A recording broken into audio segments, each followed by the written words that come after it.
What's up, guys? Habitual Truther back with a new video, and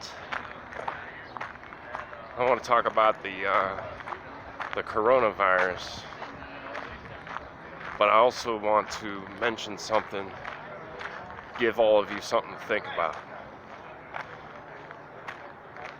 Is it just me, or does it seem like ever since the coronavirus became a thing and it's been plastered all over the media, that all of a sudden there are no more mass shootings taking place? I believe that the coronavirus is the new boogeyman that took over the mass shootings. Because remember, before the mass shootings, the boogeyman was terrorism. So could this be the new boogeyman, fear-mongering propaganda that is now taking place? Because it just doesn't make sense how we had an even flow of mass shootings happening on damn near a weekly basis, and then all of a sudden, for the last 2 months, we haven't had a single mass shooting take place ever since the coronavirus became a thing. Seems kind of suspect to me. Of course, I never believed any of the mass shootings to be legit. I believe that that was a technique that was being used to infiltrate our Second Amendment right of the Constitution, the right to bear arms. It was an attack on our Constitution. It was an attack on the American people. And now, all of a sudden, you're not hearing about mass shootings. It's all coronavirus. Coronavirus this, coronavirus that. But I'm not here to claim that the coronavirus is true or false. But what I am here to say is, I don't know for sure, but there are a lot of YouTubers, so-called truther channels, that are coming out and definitively saying that the coronavirus is completely a hoax, that it's all fake. And I guess only time will tell if that is true or not. But that's a pretty bold claim to say that the coronavirus is just a hoax, when you got numerous videos coming out showing people just falling over dead. And sure, I believe that there's fake videos being made. Just like with anything else, you're gonna have fake videos being brought out. But at the same time, I guess what will really speak truth about this coronavirus thing is keep an eye on China's economy, because that's the one thing that you can use to tell whether this is just a hoax or if it's a real thing. Are there really 760 million Chinese under quarantine lockdown?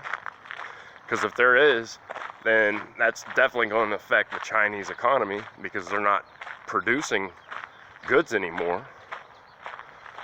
So if you see a drop in their GDP and their, quarterly revenue as a whole nation, then obviously some of it's got to be true. Because if they're locking down and quarantining all those people and goods aren't being made, then I believe that there's got to be some truth there. And it's the Chinese economy what will dictate what is really happening. If there's no decrease in their economy, then you can come out and say, well, it's probably a hoax, the whole coronavirus. But until then, I wouldn't be making videos saying that it is or that it isn't unless I had all the facts. And that's all I'm saying, because I felt like I was under attack with some of these YouTube channels coming out saying that those people that are making videos saying that the coronavirus is worse than what the media is saying, they're giving disinformation. They're disinfo, kind of like Alex Jones types. And I am not a disinfo agent whatsoever. I am a true to the heart truth seeker, and that's what I live for. That's why I make these videos, because Jesus Christ lives in my heart. Therefore, I crave the truth. So I'm not claiming that the coronavirus is a for real thing, but I'm not denying it either. I'm just saying, look at what's coming out. You got to look at the numbers, you look at the videos, but also keep your eye on the economies. Because if you start seeing the Chinese economy start to dip, then you know there must be some truth to this whole coronavirus thing. Whether it's a true virus or not, they're locking people down. They're quarantining people. And I believe, just like the whole mass shooting escapade that happened over the last decade was meant to take our gun rights away, was an attack on the Second Amendment of the American Constitution. Just as I believe that, I also believe that the whole war on terrorism thing, that was the boogeyman before the mass shootings, was also an attack on our rights, because you had things like the Patriot Act come out. And then you had new alphabet soup groups being created in the process, like the Department of Homeland Security. Which, if those of you who are asleep can't see it by now, that we are living in a police state, I don't know what to tell you. I guess there's no hope for you. But I see what's happening. It's all for me. And whether the coronavirus is a real thing or not isn't really the point. The point is, they can use this, whether it's a hoax or not, they can use this to implement martial law, and it makes perfect sense. Like I said, when you think of every type of scenario that they could use that would give them a legitimate reason to declare martial law, I don't see anything more legitimate of a reason to declare martial law than a worldwide pandemic. As a matter of fact, the American people, most of them, will run to the FEMA camps, begging to be protected and to be vaccinated and all that. Which I do believe that, just like with everything, if you look in history and you see every type of movement or propaganda being pushed, everything, even 9/11 itself, multifaceted. There's multiple benefits that are to be gained out of every single event that has been pushed. It's not just for one thing. You got to realize all the people who benefited during 9/11. Look at the guy who purchased the Twin Towers, who took out a $4 billion insurance policy on the towers, what, a week before they were hit? And now he's swimming in cash. Not to mention all of the Wall Street investigations. All of the documents were being stored in Building 7, which came down, which wasn't even hit by a so-called airplane. Enron scandal and whatnot, which our own president was involved in. All of a sudden, those are disintegrated. So, all of that goes away. And then, by somehow using Iraq as a reason to go to war because of 9/11, go after Saddam Hussein, who had weapons of mass destruction, quote unquote, but really didn't. No. Look at who was president. Look at what his family business is involved with, the oil industry, and look at the country we invaded, Iraq, one of the biggest oil producers in the world. That didn't just happen by accident. That's just not coincidental that we go to war with them. And then we put the blame on an actor by the name of Osama bin Laden, who I believe was President Obama, but at the time was playing the part of a terrorist leader, who we supposedly killed back in 2009 to help boost Obama's ratings, but yet they never provided one single piece of evidence, not even a picture of Osama bin Laden with the bullet in his head after SEAL Team 6 went in and took him out. And then ironically, SEAL Team 6 gets shot down out of the sky with an RPG. Why was that? Well, it begins to make sense when, picture yourself on SEAL Team 6. Your orders are to go in and exterminate the world's #1 most wanted terrorist, Osama bin Laden. But then when you go in and execute the so-called Osama bin Laden, you quickly realize that, wait a second, this isn't Osama bin Laden.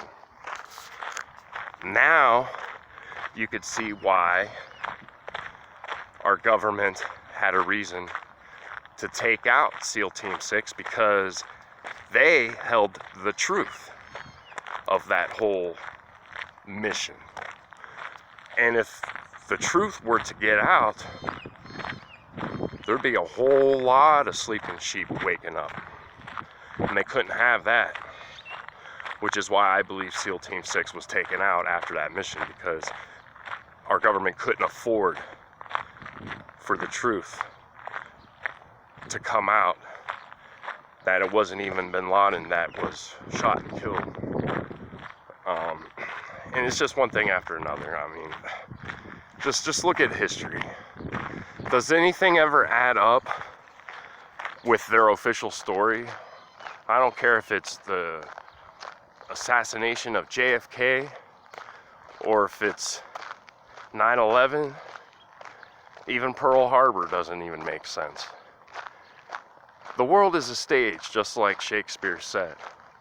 And I believe these are all actors playing out their part in this worldwide play. I mean, think about it.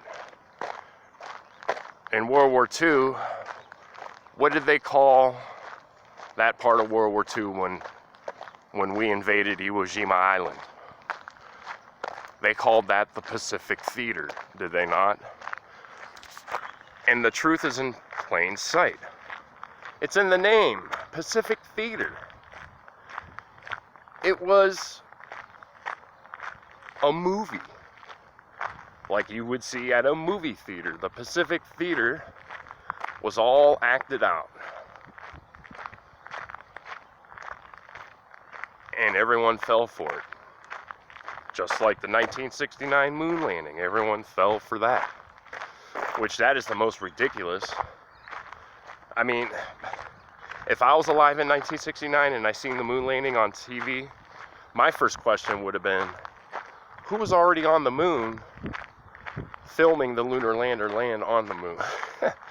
I mean, it's the most simplistic question, but yet it's the most concrete question that debunks that the moon landing ever even happened. something as simple as asking a question, well, who was already on the moon filming the lunar lander land, totally debunks the whole thing ever happened. Because they claim Neil Armstrong was the first man ever to walk on the moon. So what, the cameraman that was already there filming the lunar lander land doesn't get the credit for being the first man on the moon because he's not an astronaut? Come on, guys, wake up. And not only that, but that guy was kind enough to risk his own life to stay back on the moon so that he could film the lunar lander leave the moon. Wow, what a hero. And he doesn't even get credit for anything. The truth of the matter is the moon landing never happened. It was done in a Hollywood studio. But people, if they see it on TV, they believe it. Oh, well, I seen it on TV. It's got to be real. It was on the 6 o'clock news. It's got to be real. As if our own media and government wouldn't lie to us. That's one thing I'm having a hard time with this day and age, with as much evidence that has come out proving that the news is faking stories and getting caught doing so, but yet the American people still stay asleep. They're in such a heavy bondage of programming that they can't break the shackles. They don't have the mentality to break the shackles because they've been so dumbed down that they believe everything that they're spoon-fed, that their television programming tells them. Well, and that's why it's going to be the greatest shock that the American people will ever have. The day we get attacked and invaded by foreign soldiers, they're not even going to see it coming. I see the plan. I see it all starting to come together. And so that's why, and I'm not going to call out any channels that were basically calling out other channels, calling them liars and disinfo agents for putting out information claiming that the coronavirus is worse than what the news media says, and they totally dismiss it as being a complete hoax. But if this is a complete hoax, like I said, keep your eye on China's economy. Not only that, but China is the #1 steel producer in the world.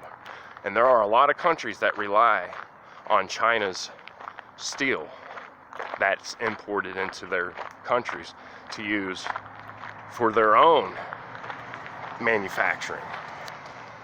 So when you start seeing other nations demand of steel going through the roof, but yet for some reason they're not getting the steel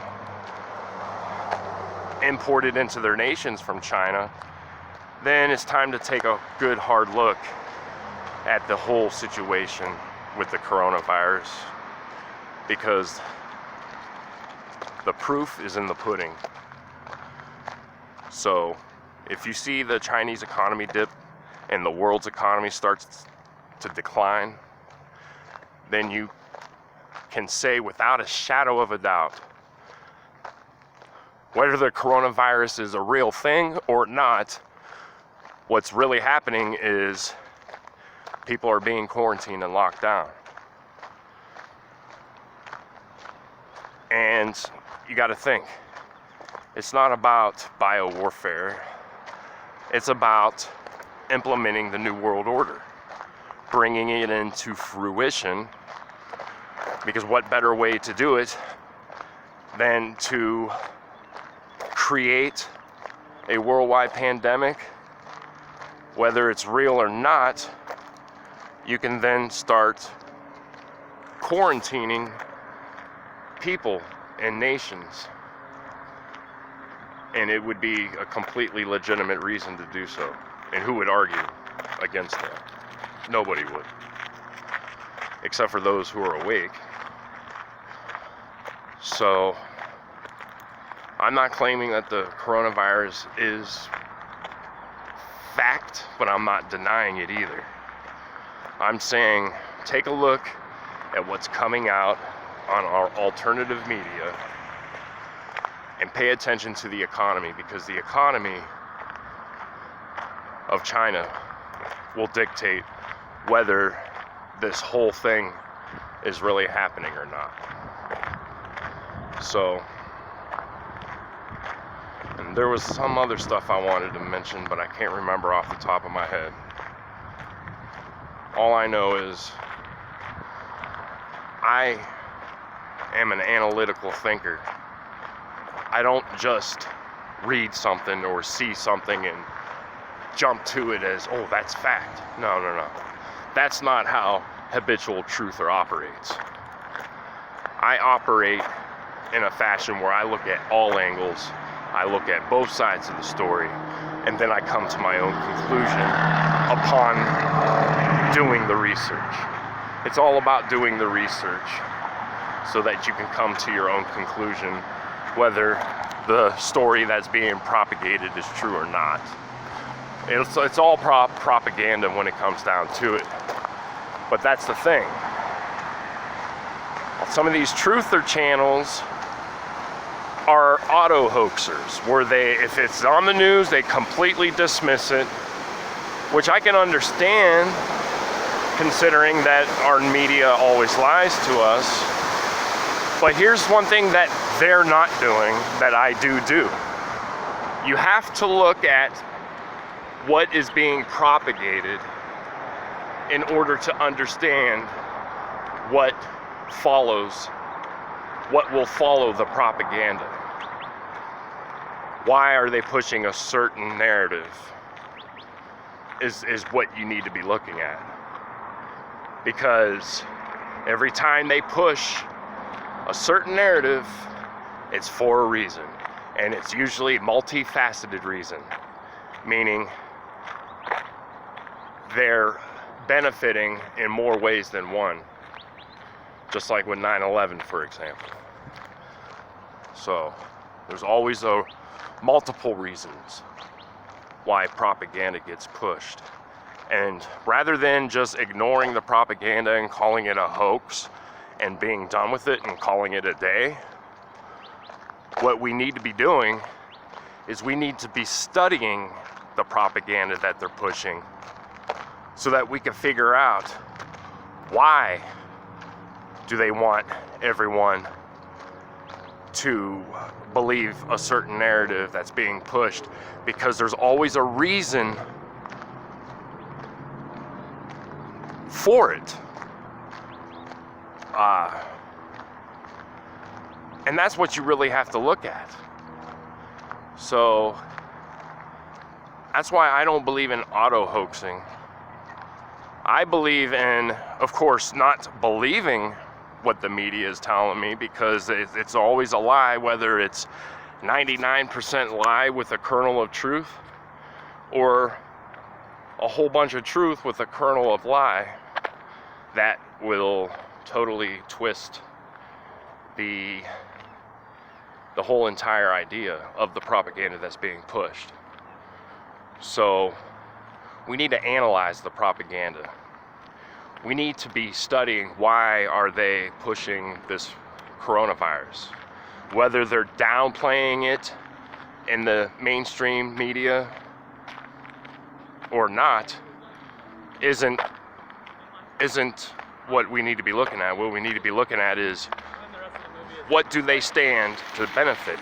And what I mean by they is the world elites. What do they benefit out of this coronavirus propaganda that's being pushed? And when I look at it, it's like a light bulb. It's just, boom, goes right off. It's simple. Medical martial law. You can now bring in martial law through a perfectly legitimate reason that most people will not disagree with. Out of fear for their own lives, that if they get the coronavirus, they're gonna die. So of course, people are gonna be begging for a vaccine, which I guarantee you, they're not gonna release something without having a cure for it first. That would be stupid. Think about it. If they release some kind of a wicked biological disease that there's no cure for, and it spreads like wildfire, well, that defeats the purpose, because then it's going to take out the elites as well. They don't want that. So of course they already have a cure for this thing, if it is a thing. But the thing about it is, look at all the reasons. Get people to want to be vaccinated. And what people are being vaccinated with isn't meant to help them, obviously. When you look at the past, I mean, it's totally repeating itself. There are things in these vaccines that are meant